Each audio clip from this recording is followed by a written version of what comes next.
ससुराल का बजट। क्या महक है भाभी? क्या पका रही हो छुप छुप के कि पूरा घर महक रहा है? ये ताना था या तारीफ थी देवरानी जी? और दिख रहा है ना आपको मैं क्या पका रही हूँ। दिखेगा क्यों नहीं भाभी, ये आपका मूंग दाल का हलवा घी में जो तैर रहा है। वैसे आज किस खुशी में रसोई का सारा घी खत्म कर रही हो भाभी? कुछ हमारे लिए भी छोड़ दीजिएगा। अरे तुम्हारा सारा दिमाग मुझ पर नजर रखने और ताने मारने में ही लगता है क्या? भूल गई कल पापा जी बजट बनाने वाले हैं। उत्तरी मैं तो भूल ही गई थी भाभी कि कल पापा जी का बजट अनाउंस होगा और इसीलिए उनको खुश करने के लिए आप घी का हलवा बना रही हो। घी का नहीं, मूंग का हलवा। ये शालू कचालू भाभी तो बड़ी चालू निकली। मैं तो भूल ही गई थी कि कल पापा जी सबका बजट बनाएंगे। इस बार ज़रूर ये बहुत पैसे मांगने वाली है, तभी तो कैसे तन मन धन से हलवा बनाने में लगी हुई है। मुझे भी कुछ करना होगा। अच्छा भाभी आप हलवा बनाओ, मैं अभी आती हूँ। हाँ अरे तू कहाँ चली? रात के खाने की थोड़ी तैयारी कर ले आ। वो भाभी मैंने ना बाथरूम में कपड़े भिगोए हैं, बस वही सुखा कर आती हूँ, थोड़ी देर में ही आ जाऊंगी। मेरी सिखाए बिल्ली मुझे से म्याऊं। सब पता है तुम कहाँ जा रही हो देवरानी जी। अरे पापा जी मैं सोच रही थी सर्दियाँ आ रही हैं, आपके सारे गर्म कपड़े धोकर अंदर रख देती हूँ और गर्मियों के लिए निकाल कर सुखा देती हूँ। क्या बात है बहू, महीने के आखिर में तुम सब बहुत एक्टिव हो जाते हो।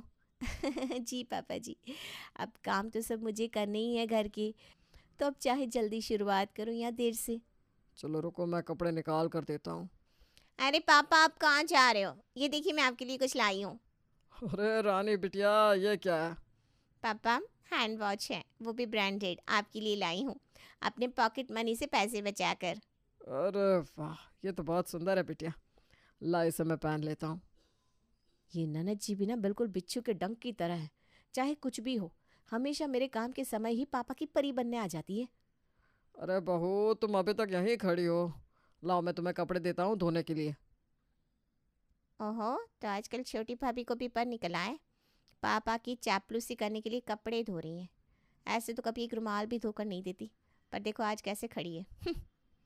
ये लो बहू, 3 जैकेट, 2 स्वेटर, 6 पैंट, शर्ट, जुराबे, एक शॉल, 4 लोअर, टी शर्ट और ये कमरे की बेडशीट और पर्दे भी है, ये भी धो देना। हे भगवान, ये इतने कपड़े धोने हैं? ससुर जी ने तो मुझे ही धो डाला। ये सिर्फ पापा जी के ही कपड़े हैं या पूरे मोहल्ले के? मैं भी पागल हूँ जो कपड़े धुलने को आ गई। मुझे भी भाभी की तरह पापा जी के लिए कुछ अच्छा पका देना चाहिए था बस। नीलू को ढेर सारे कपड़े पकड़ाकर और नेहा की नई चमाचम घड़ी पहनकर किशोरी लाल जी तो चलते बने। तभी नेहा नीलू की हंसी उड़ाते हुए खिलखिलाकर बोली, अरे भाभी, अगर आप भी चालू भाभी मेरा मतलब है कि शालू भाभी की तरह थोड़ा सा दिमाग लगा लेती और समझ जाती कि इंसान के मन का रास्ता उसके पेट से होकर जाता है, तो आप भी पापा के लिए कुछ अच्छा खाने को बना देती, आपको यूँ धोबन बनने की ज़रूरत ना पड़ती। और आपका बजट इस बार पापा बढ़ाते थे, आपको यूँ धोबन बन के खुशामद नहीं करनी पड़ती। हाँ सूप बोले तो बोले, छलनी क्या बोले, जिसमें 172 छेद। खुशामद तो आप भी करिए ननद जी, ऐसे घड़ी तो आप भी कभी ना लाई पापा जी के लिए। दोनों ननद भाभी की आपस की तानाबाजी अभी चली रही थी कि बड़ा बेटा पिंटू किशोरी लाल जी को ढूंढते हुए आया। अरे नेहा, पापा कहाँ है? क्यों भैया, आप भी बटन लेकर आए हो क्या? बकवास बंद कर और चुपचाप बता पापा कहाँ है। जब देखो तब चिंगारी की तरह चिटकती रहती है। अरे क्या बात है भाई, यहीं हूँ, पेट हल्का करने गया था। सुबह से तुम सब घरवाले खाने पर खाना खिलाए जा रहे हो। पापा ये रामलाल मिष्ठान से आपके लिए आपकी पसंदीदा ठंडी ठंडी रसमलाई लाया हूँ, जिसे खाकर आपका दिलो दिमाग ठंडा हो जाएगा। अच्छा, क्या बात है, ये तो मुझे बहुत पसंद है। 5 तो खा ही लेता हूँ, फिर 10 लगे तो देखा जाएगा। अरे टेंशन नॉट पापा, आपका शिंटू आपके लिए पोलो की चाट और दस्त की दवाई साथ लाया है, अब तो जी भर के खाइए। तो भाई कल किशोरी लाल जी पूरे महीने का बजट बनाकर सभी घर वालों को उनके उनके हिस्से का पैसा देने वाले थे। सभी घर वालों ने अपने अपने खर्चों की लंबी लिस्ट पहले ही बना ली थी और सभी आज सुबह से ही किशोरी लाल जी की खुशामद करने में लगे थे। पापा जी, ये आपका मूंग की दाल का हलवा। अरे वाह भाई, मैं तो इसी का इंतज़ार कर रहा था। अब इसे खाकर चैन की नींद सोऊंगा, वैसे भी कल बहुत काम है। अरे जी, ऐसे कैसे सोने चल दिए? पूरा दिन घर से दुकान, दुकान से घर, आप कितना थक जाते हैं। लाइए, मैं आपके पैरों में मालिश कर देती हूँ, थोड़ा आराम मिल जाएगा तो मीठी नींद आएगी। मीठा तो आज बहुत हो गया श्रीमती जी, चलो थोड़ा और सही। फिर क्या, ससुर जी के बेड पर जाती ही उनकी श्रीमती चंदा देवी जी पैर पकड़ के बैठ गई। छोटा बेटा शिंटू भी मौके की नज़ाकत समझते हुए उनका सिर पकड़ कर बैठ गया। सबकी चापलूसी समझ रहा हूँ, ये श्रीमती जी ऐसे तो कभी सीधे मुंह बात नहीं करती, बोलती ऐसा है कि आवाज़ से डंडा मार रही हो, पर आज देखो कैसे पैर दबा रही है। जी मैं क्या कह रही थी, आप कभी कभी ना मुझसे बहुत नाराज़ हो जाते हैं कि मैं आपकी बात नहीं मानती। आज से मैं आपकी सारी बात मानूंगी। मैंने आज प्रेमानंद जी के प्रवचन में सुना कि पति की हर बात में हामी भरना ही पत्नी का पहला और आखिरी कर्तव्य है, और पति के चरणों में ही पत्नी का स्वर्ग होता है। झूठ बोल रही हो मम्मी आप। सुबह से तो आप सुमन आंटी के घर पार्टी में बिजी हो, टीवी में सिर्फ आप सास बहू का डेली एपिसोड देखती हो, फ़ोन पर आप सिर्फ खट्टी मीठी कहानियाँ सुनती हो, फिर ये प्रवचन आपने कब सुन लिए? अरे चुप कर तू, तुझसे पूछा किसी ने जो इतना बता रहा है? कुछ नहीं मम्मी, मैं तो बस पापा को धोखे से बचा रहा हूँ। चल जा अपना काम कर, बड़ा आया पापा वाला। वैसे वाकई क्या बात है श्रीमती जी, आज कुछ ज़्यादा ही ज्ञान की बातें नहीं कर ली आपने। अब क्या करूँ, वक्त आने पर गधे को भी बाप बनाना पड़ता है। क्या कहा? मेरा मतलब है वक्त वक्त पर सब सुनना चाहिए, ये धार्मिक चैनल भी सुननी चाहिए ना। पापा मुझे तो लगा मम्मी आपको गधा बोल रही है। खैर पापा, मैं आपके लिए बादाम का दूध लाई हूँ, प्लीज़ पी लेना, मैंने खुद बनाया है। पूरा दिन किशोरी लाल जी की सभी घर वालों ने खूब सेवा की। किशोरी लाल जी को तो खूब मीठी नींद आई। अगली सुबह, पापा इस महीने मुझे ज़्यादा पैसों की ज़रूरत है, 20,000 में कुछ नहीं हो रहा, बच्चों की फ़ीस ही 1,000 रुपया और बढ़ गई है। बच्चों की फीस बढ़ गई है तो तुम अपने खर्चों पर कंट्रोल करो। पापा मैं खर्चा ही क्या करता हूँ, जो है सब आपको पता है। बहुत परेशान हूँ, सोच रहा हूँ दिन रात तो आपके साथ दुकान पर लगा रहता हूँ। अब लगता है कि दुकान छोड़कर मुझे नौकरी कर लेनी चाहिए। जो सोच रहे हो वो सब कर लो बेटा, पर मुझसे इस महीने कोई ज़्यादा उम्मीद मत रखो। वैसे भी पिछले महीने कई त्योहार पड़ गए, ऊपर से तुम सब कुंभ स्नान करने गए थे, तो भाई पैसे तो उतने ही है ना। ये लो 15,000 रुपये, यही तुम्हारे इस महीने का खर्चा है। पर पापा बच्चों की फीस भी तो है। छोटे साहबजादे, ये 10,000 रुपये आपके। क्या? बस 10,000? इतने में क्या होता है पापा? क्यों, तुझे ऐसा कौन सा काम आ गया जो 10,000 तुझे कम लग रहा है? पापा आप देख रहे हो, घर में सिर्फ 3 छोटे छोटे कमरे में, एक तो आप और मम्मी नेहा सो जाते हो, एक में भैया भाभी। अब कभी मेहमान आ जाए तो मेरे कमरे में, और मुझे हॉल में सोना पड़ता है। तो तू कौन सा 20,000 में विला बनवा लेगा? अरे पापा आज नहीं तो कल बनवा लूंगा ना, पर जब कोई बचत ही नहीं होगी तो क्या बनवाऊंगा? और फिर भैया को 15,000 और मुझे 10 क्यों? अरे बच्चे तेरे हैं नहीं, खाना तू घर पर खाएगा तो फिर दवा दारू से 10 बहुत है। चलो बड़ी बहू, ये 20,000 रसोई के, इसमें मेहमानों की आओ भगत से लेकर तुम लोगों की चाट टिक्किया भी है, इसमें मौज करो। क्या पापा जी, बेकरी चले जाओ तो 5-6 हज़ार का तो बस नमकीन बिस्किट आ जाता है, फिर इसमें मैं क्या ही राशन लाऊं और क्या ही सब्जी। और वैसे भी राशन, सब्जी और गैस सिलेंडर के दाम तो आसमान छू रहे हैं। बहू तुम दोनों की जुबान बहुत लंबी और चटोरी हो गई है, जो आसमान छू रही है। ज़रा अपनी इस चटोरी जुबान पर कंट्रोल कर लो, ये पैसे कम नहीं है। अरे श्रीमती जी, ये ज्ञान अपने लिए रखिए, अब अपने खर्चे बताइए। बहुएं खाएंगे नहीं तो क्या भूखी मरेंगे? ये लो बड़ी बहू 25,000 राशन के, और ये 5,000 तुम्हारे लाली लिपस्टिक के, और ये 5 बच्चों के नाश्ते नूडल्स समोसे के। वैसे इसकी जगह गुड़ घी खिलाया करो, वो ज़्यादा अच्छा रहेगा। पापा जी लाली लिपस्टिक का तो मेरा कोई खर्चा ही नहीं है, बस वो आजकल थोड़ी तबीयत ठीक नहीं रहती ना, तो हॉस्पिटल के खर्चे बढ़ गए हैं। बहू घी में तैरता हुआ खाना कम बना तो खाकर बीमार कम होगी। मेरे कमरे से कटोरा उठा लेना, अब भी वो हलवा घी में तैर रहा होगा। अरे पापा जी इस महीने मेरे मायके में शादी भी है, तो खुद को और बच्चों को कपड़े भी तो लेने होंगे। अच्छा ऐसी बात है, तो ये लो 5,000 और, अब सब इसी में निपटा लेना, इस समय बहुत कड़की चल रही है। ये शालू भाभी तो बहुत ही चालाक है, कैसे बहाने पर बहाने मारकर पापा जी से ज़्यादा पैसे ले लिए। पर मैं कैसे मांगूंगी? ना ही तो मेरे बच्चे हैं, ना ही मायके में शादी, मुझे भी बीमार होना पड़ेगा लगता है। छोटी बहू ये लो 10,000 तुम्हारे।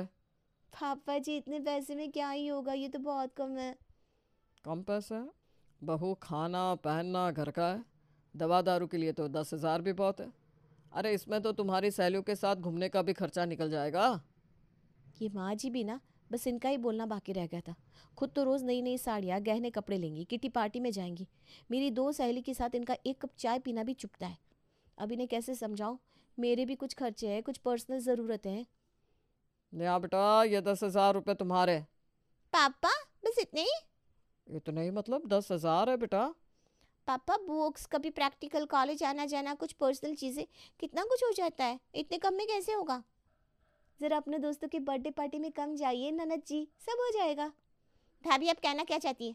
मैं पापा से पैसे लेकर गिफ्ट्स बांटती फिरती हूँ। क्या पता, अब तुम ऐसा कह रही हो तो हो भी सकता है।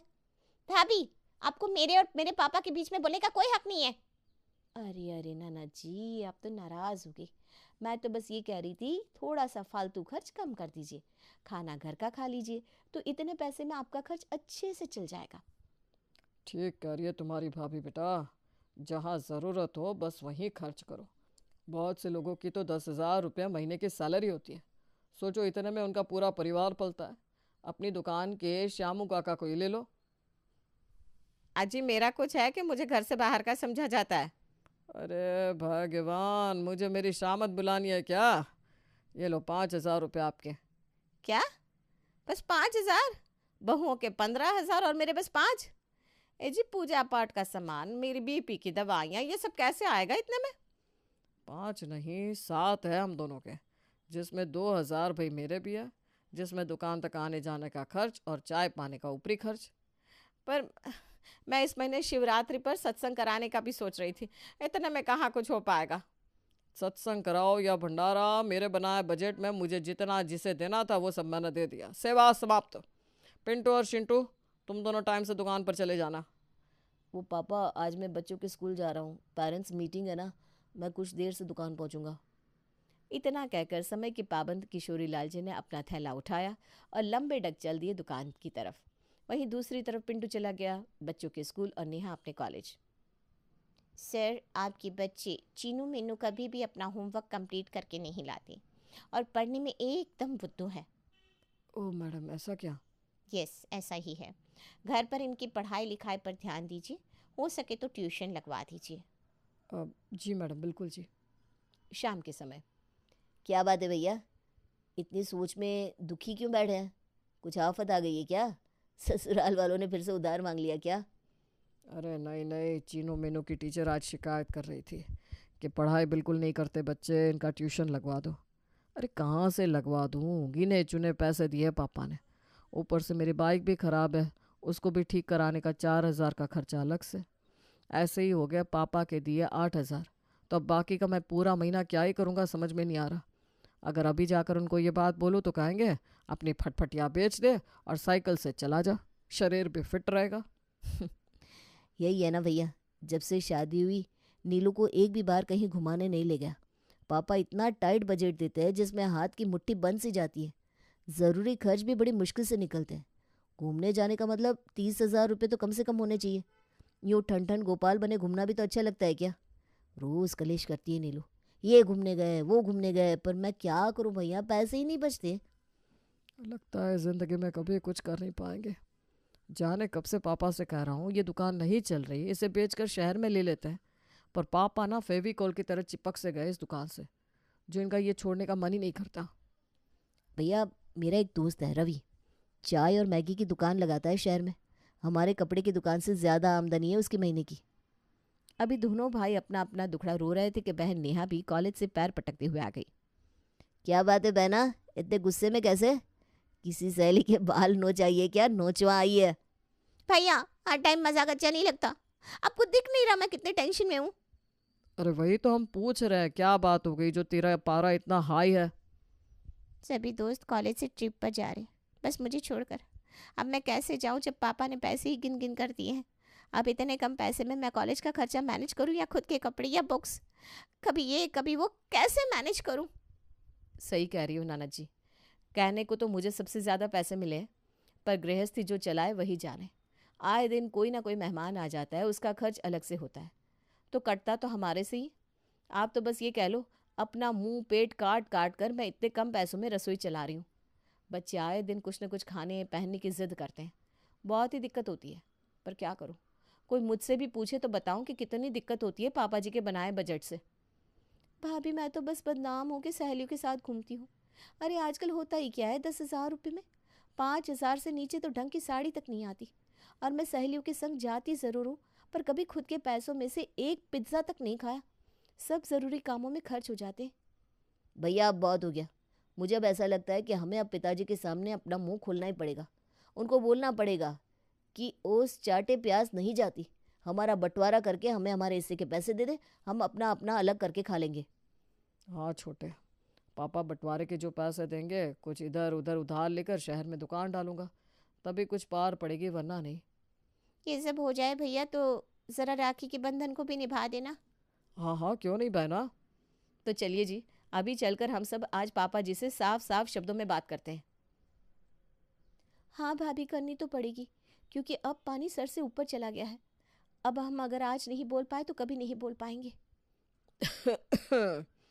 अरे भाई क्या हुआ, ऐसी कौन सी गंभीर बात चल रही है जो पूरा परिवार एक साथ पंचायत लगाकर बैठा है।